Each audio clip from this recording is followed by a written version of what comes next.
Mis padres les dijeron a todos que yo era un fracasado. En la cena de compromiso de mi hermano, me senté en silencio, hasta que su prometida me miró y preguntó, «Espera, ¿tú no eres el director ejecutivo?». El silencio fue total, hasta mi padre se quedó sin palabras. La primera vez que mis padres me llamaron fracasado fue en la cocina de casa, un domingo por la mañana. Yo tenía 25 años y acababa de dejar la carrera de medicina. Estaba sentado en la mesa, tratando de explicar por qué tomé esa decisión, pero mi padre, un cirujano conocido, me miró como si hubiera cometido un delito. Mi madre intentó suavizar las cosas, pero sus palabras cortaban igual. «Hijo, estás echando a perder tu vida». Mi hermano menor, Tomás, que entonces tenía 19 y estudiaba Derecho, soltó una carcajada desde el sofá. «Siempre supe que no dabas la talla», dijo, y mis padres no lo corrigieron. Desde ese día, fracasado fue mi sombra. Cada reunión familiar, cada llamada, cada comentario era una oportunidad para recordármelo. Mi padre hablaba de sus logros en el hospital con un orgullo que nunca mostró por mí. Mi madre,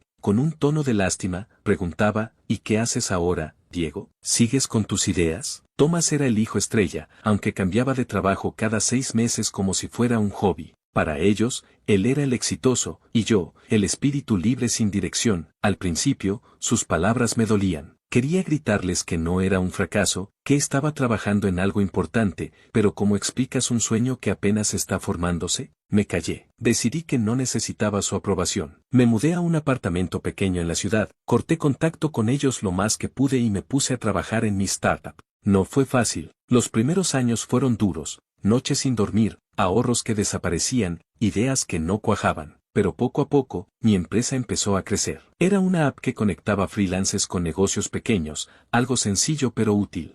Luego llegaron los inversionistas, los contratos, las oficinas. A los 30, mi empresa tenía cientos de empleados y generaba millones al año. Yo era el director ejecutivo, pero para mi familia, seguía siendo el Diego que dejó medicina. No les conté nada. No porque quisiera sorprenderlos, sino porque no creía que les importara. Cuando hablaba con ellos, preguntaban por mi trabajito con un tono que me hacía querer colgar. Así que dejé de intentarlo. Iba a las reuniones familiares, soportaba sus críticas y seguía con mi vida. Pero la cena de compromiso de Tomás cambió todo. Era un viernes por la noche, en un restaurante caro que mis padres reservaron. Mesas con manteles blancos, luces suaves, el tipo de lugar donde todo cuesta un ojo de la cara. Tomás estaba en el centro, con su sonrisa engreída, como si fuera el dueño del lugar. A su lado estaba Laura, su prometida, una mujer que apenas conocía, pero que me había llamado la atención desde que la vi. No voy a mentir, cuando la conocí en una reunión de trabajo un mes antes, me pareció atractiva. Tenía unos ojos que parecían ver más allá de lo evidente,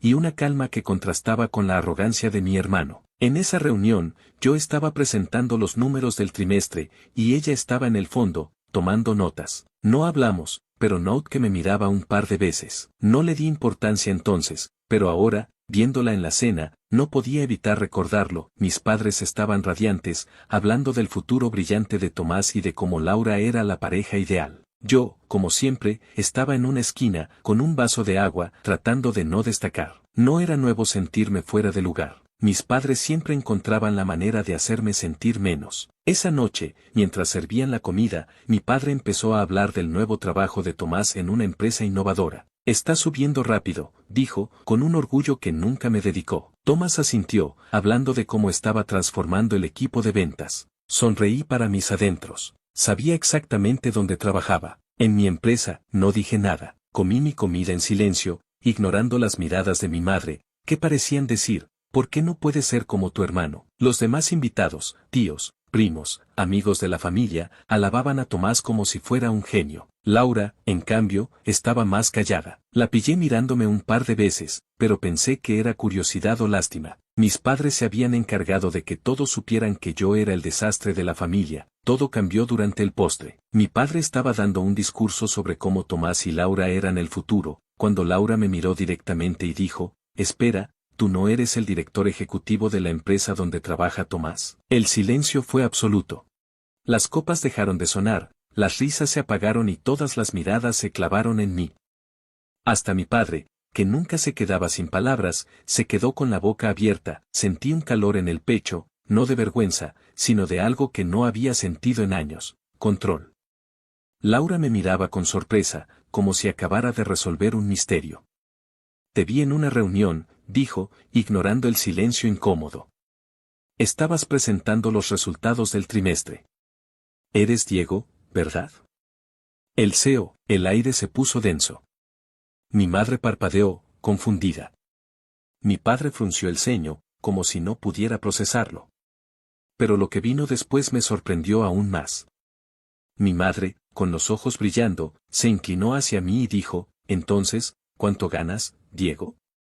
Mi padre asintió, como si de repente yo fuera digno de su atención. ¿Eso significa que la empresa es tuya? ¿Cuánto vale eso? Me quedé helado.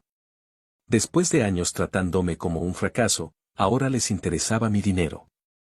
No mi trabajo, no mi esfuerzo, solo los números. Sentí una mezcla de rabia y satisfacción. Por primera vez, ellos estaban en desventaja. Sí, dije, con voz firme. Soy el CEO de la empresa donde trabaja Tomás. Hice una pausa, dejando que las palabras calaran. Y, Tomás, si sigues llegando tarde y entregando reportes a medias, no voy a dudar en despedirte. No me importa si eres mi hermano, la mesa estalló en murmullos. Mi madre me miró como si hubiera cruzado una línea. Mi padre, rojo de ira, empezó a hablar de respeto familiar. Pero yo no escuchaba. Había pasado años aguantando sus críticas, sus burlas, su desprecio. Ahora era mi turno de poner las cosas en su lugar, no soy de los que buscan vengarse. No quería humillar a mi familia ni hacer un espectáculo. Pero después de tanto tiempo siendo el blanco de sus comentarios, no iba a dejar pasar la oportunidad. Tomás, con su ego desmedido, necesitaba entender que no era intocable. Mis padres, que siempre me vieron como un error, necesitaban ver que estaban equivocados. Y yo necesitaba recordarme que no era el fracasado que ellos creían. Laura me miró con una sonrisa pequeña, casi como si supiera lo que significaba ese momento para mí. No sé si fue porque trabajaba en mi empresa o porque simplemente era más observadora, pero sentí que tenía una aliada. Me levanté de la mesa, sin decir más. No hacía falta. Los murmullos de los invitados llenaban el aire, y mis padres seguían tratando de entender qué había pasado. Salí del restaurante, el aire fresco me golpeó la cara, y me quedé en la acera, mirando las luces de la ciudad. Por primera vez en mucho tiempo, me sentí libre. No de mi familia, sino de sus palabras. Había construido algo grande, algo que ellos nunca imaginaron. Y ahora, lo sabían. El lunes, cuando volví a la oficina, me preparé para lo inevitable.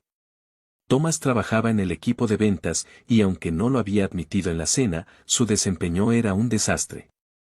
Llegaba tarde, entregaba reportes incompletos y actuaba como si el trabajo fuera un favor que le hacía a la empresa. Hasta ese momento, lo había tolerado porque no quería mezclar la familia con los negocios. Pero después de la cena, algo cambió. No iba a dejar que su actitud pusiera en riesgo lo que había construido. Esa mañana, lo llamé a mi oficina. Estaba en el último piso, con paredes de vidrio y una vista de la ciudad que me recordaba cuánto había luchado para llegar ahí. Cuando Tomás entró, traía esa sonrisa arrogante que siempre usaba para salirse con la suya. ¿Qué pasa, jefe?, dijo, con un tono que intentaba ser bromista pero sonaba forzado. Me miro como si esperara que todo fuera una broma, como si la advertencia en la cena no hubiera sido en serio. Siéntate, dije, señalando la silla frente a mi escritorio. No sonreí. No quería que pensara que esto era una charla de hermanos. Tenemos que hablar de tu rendimiento. Su sonrisa se desvaneció. ¿Mi rendimiento? Vamos, Diego, no me vengas con eso. Soy tu hermano, no uno de tus empleados cualquiera. Eso es exactamente el problema, respondí, manteniendo la voz firme. Eres mi hermano, pero también eres un empleado. Y como empleado, estás fallando. Llevas 3 meses aquí, y no has cerrado ni un solo trato importante. Tus reportes están incompletos, llegas tarde casi todos los días y, cuando estás aquí, pasas más tiempo en tu teléfono que trabajando. Tomás se cruzó de brazos. Con esa actitud desafiante que había perfeccionado desde que éramos niños. Esto es por lo de la cena, ¿verdad? Estás molesto porque Laura te reconoció y yo quedé como el idiota. Ahora quieres humillarme. No se trata de humillarte, dije, aunque una parte de mí sabía que no era del todo cierto. Había una satisfacción en verlo incómodo, después de años de sus burlas. Se trata de que esta empresa no es un juego. La construí desde cero, y no voy a dejar que nadie, ni siquiera mi hermano, la ponga en riesgo. Tienes dos opciones, o mejoras, o estás fuera. Se rió, como si no me tomara en serio. ¿Fuera? ¿En serio me vas a despedir? ¿Qué dirán mamá y papá? Sabes que se van a poner de mi lado. Ya no me importa lo que digan, respondí. Y era verdad. Por primera vez, sus opiniones no pesaban tanto como antes. Tienes una semana para mostrar resultados. Si no, estás despedido. Thomas salió de mi oficina dando un portazo. Sabía que no iba a cambiar. Y, efectivamente, no lo hizo. Durante los siguientes días, siguió llegando tarde, ignoró mis advertencias y entregó un reporte tan malo que ni siquiera valía la pena revisarlo. El viernes, tomé la decisión.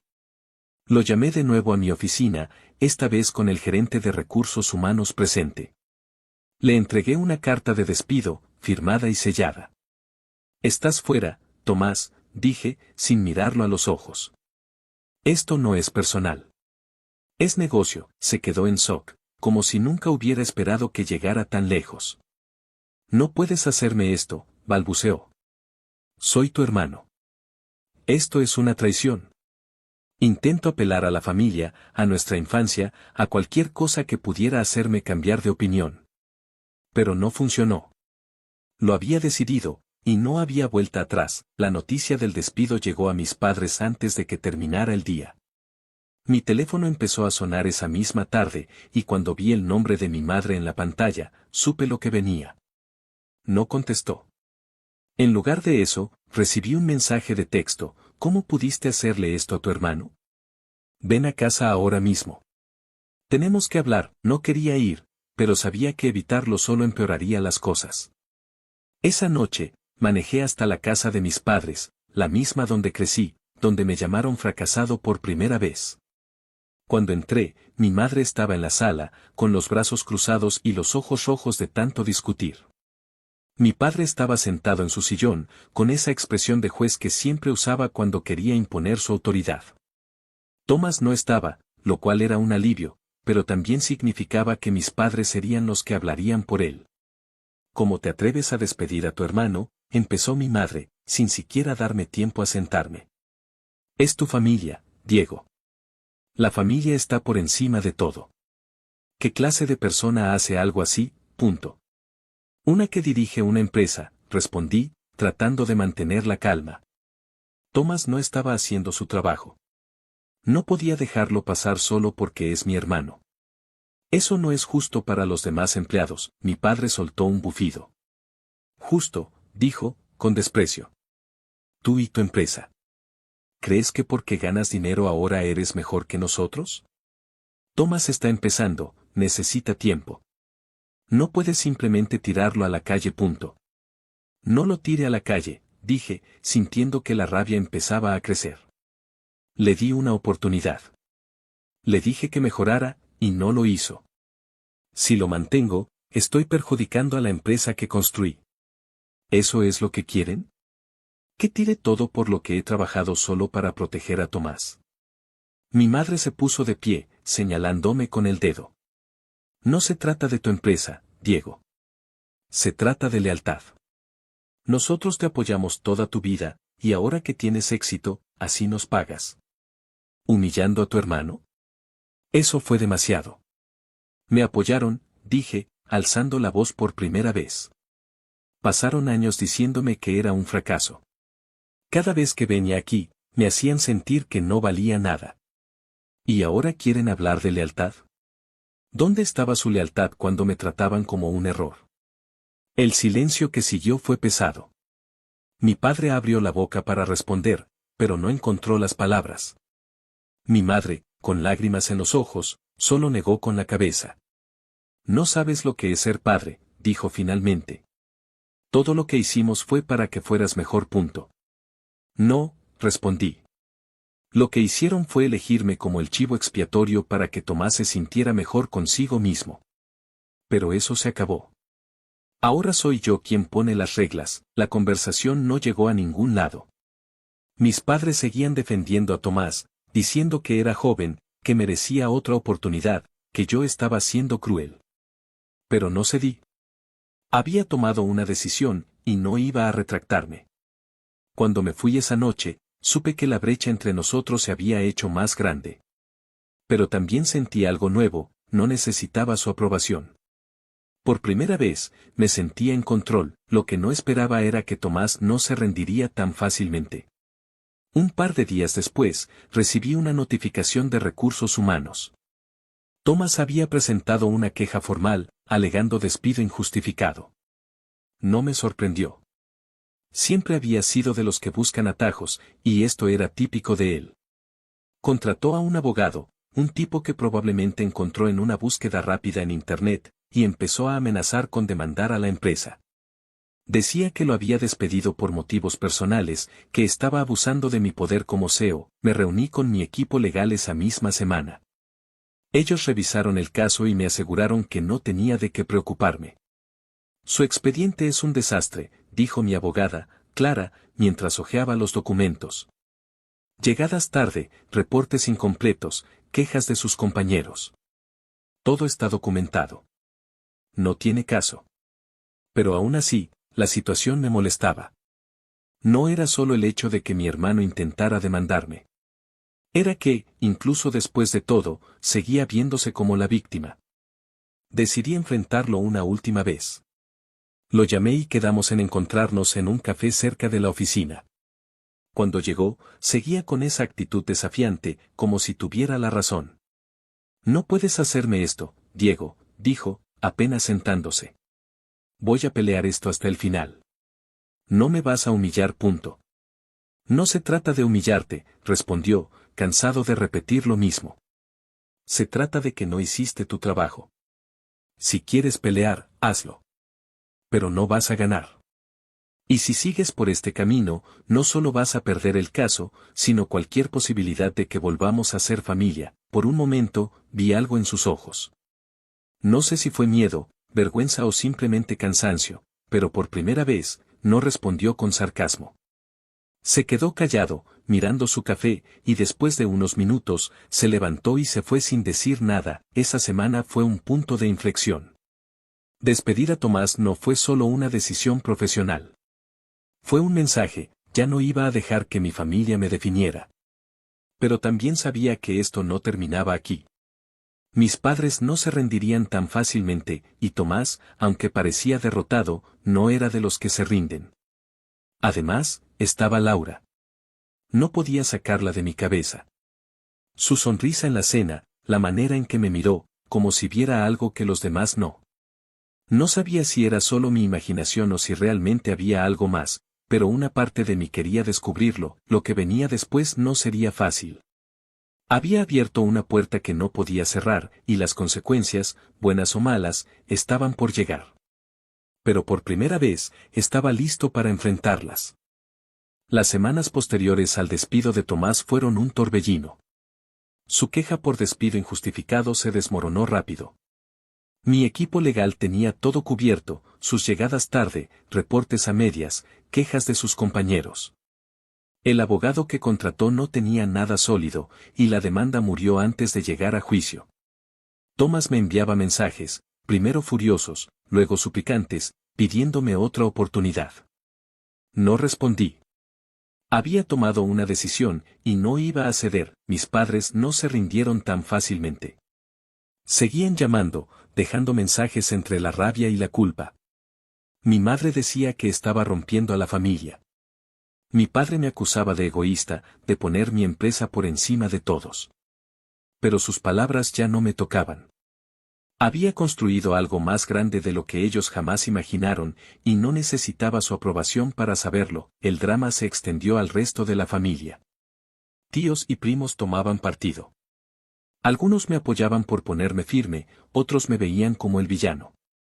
Una tía me llamó para decirme que la familia era lo primero y que debía devolverle el trabajo a Tomás. La familia no paga las cuentas de una empresa con cientos de empleados, le dije antes de colgar. En medio de todo, Laura se convirtió en una presencia inesperada. Desde la cena de compromiso, no podía sacarla de mi cabeza. Su sonrisa, la forma en que me miró cuando revelé que yo era el CEO, como si viera algo que los demás ignoraban. Un día, recibí un mensaje suyo: «Hola, Diego. ¿Podemos hablar? Es importante». Dudé. Era la prometida de mi hermano, o al menos lo había sido. Pero la curiosidad ganó. Quedamos en el café donde había enfrentado a Tomás. Cuando llegué, Laura estaba en una mesa al fondo, con un café en la mano. Había algo en su calma que me desarmaba. «Quería disculparme por lo de la cena», dijo. «No quería ponerte en una situación incómoda.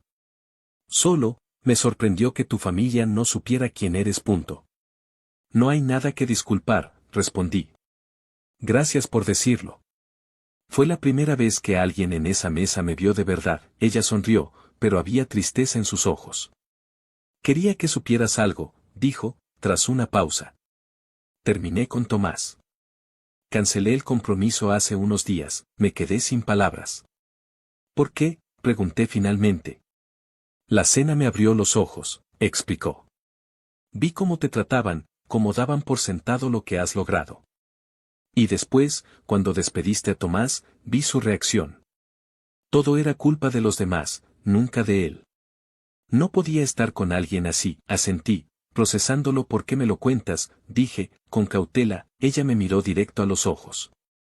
«Porque quería que lo supieras de mí, no por rumores. Y porque siento que tú y yo tenemos cosas en común. No encajamos en las cajas que los demás quieren ponernos». Sus palabras me golpearon. Era la primera vez que alguien ponía en palabras lo que siempre había sentido. Pero también me puso en guardia. ¿Cómo podía confiar en alguien que cambió de opinión sobre mi hermano tan rápido? No dije nada de eso, solo cambié el tema.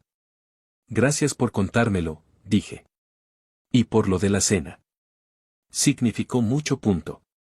Si quieres tomar otro café, sin drama familiar, aquí estoy», dijo ella, con una sonrisa. Antes de irse, el tiempo pasó, y la empresa siguió creciendo. Cerramos un trato con un inversionista internacional que duplicó nuestro valor.